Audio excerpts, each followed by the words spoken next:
Soybean, এই যে গামলা ভরা ভরা সয়াবিন।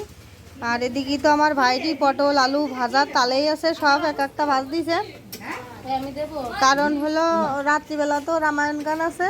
হ্যাঁ, ভালো আছে কিছু। তা এদিকে এলো রান্না বান্নার তো আয়োজন চলেইছে। হ হ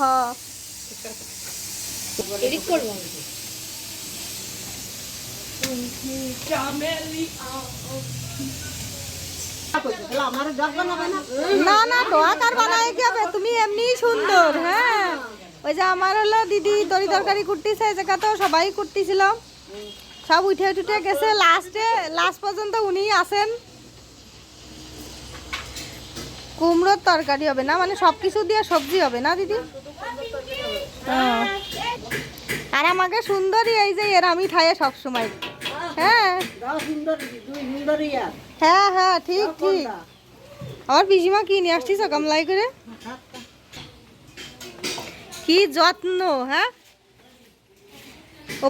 ওপাশে আবার উনুন খুঁজতেছেন। গামলার মধ্যে ভাত মাখানো হচ্ছে, কারে খাওয়াবে বুঝতেই পারতেছেন যে ক্যামেরাম্যান তারাই খাওয়ানোর জন্য। এখন এই যে বৌমার যত্ন কিরকম করে করতে হয় আমার পিসিমা শাশুড়ির কাছে শিখে নেবেন। হ্যাঁ, বৌমা পটানোর ধান্দা।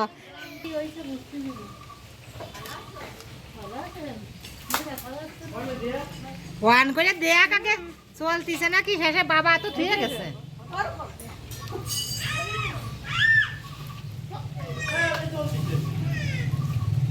চলতিছে তাহলে বৌমা পটাচ্ছে, খাবার দাবার বৌমাকে একদম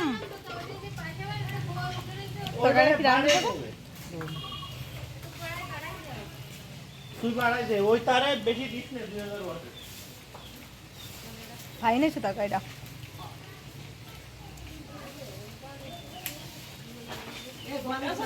তুমি খাও, আমি আর খাবো না।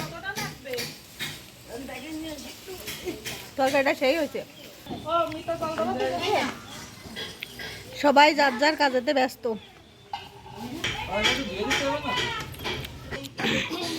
এই জায়গায় উনুন খুঁজা হয়েছে, এই জায়গা বাইরের উনুনে রান্না করা হবে। ওনার বিয়ের সময়ও দেখাইছি এই জায়গায় রান্না করা হয়েছে। তুমিও কি এখানে আবার তুমি হেল্প করে দিচ্ছ?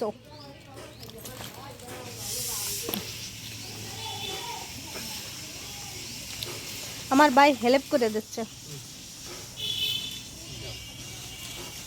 মানে দাদারা কই, ওই নদীর দিকে যাতে নিষেধ করো।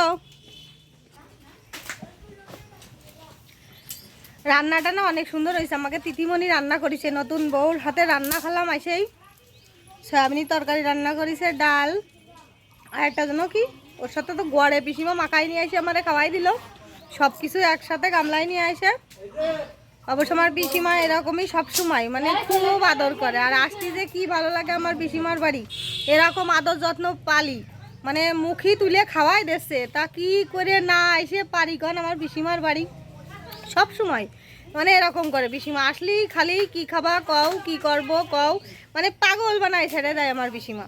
সবাই রে, শুধু যে আমি তা না, কিন্তু সবার সাথে আমার পিসিমা এরকম করে, বুঝেছেন। এরকম পিসি শাশুড়ি পাওয়াও কিন্তু ভাগ্যের ব্যাপার।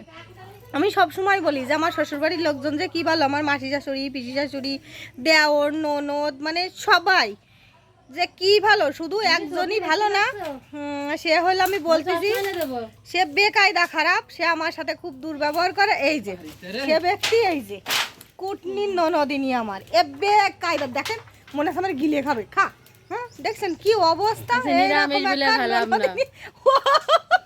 নিরামিষ বলে না, চিন্তা করেন এরাম ননদ যদি একখান ঘরে থাকে আর কিছু কওয়ার নেই, বুঝিস।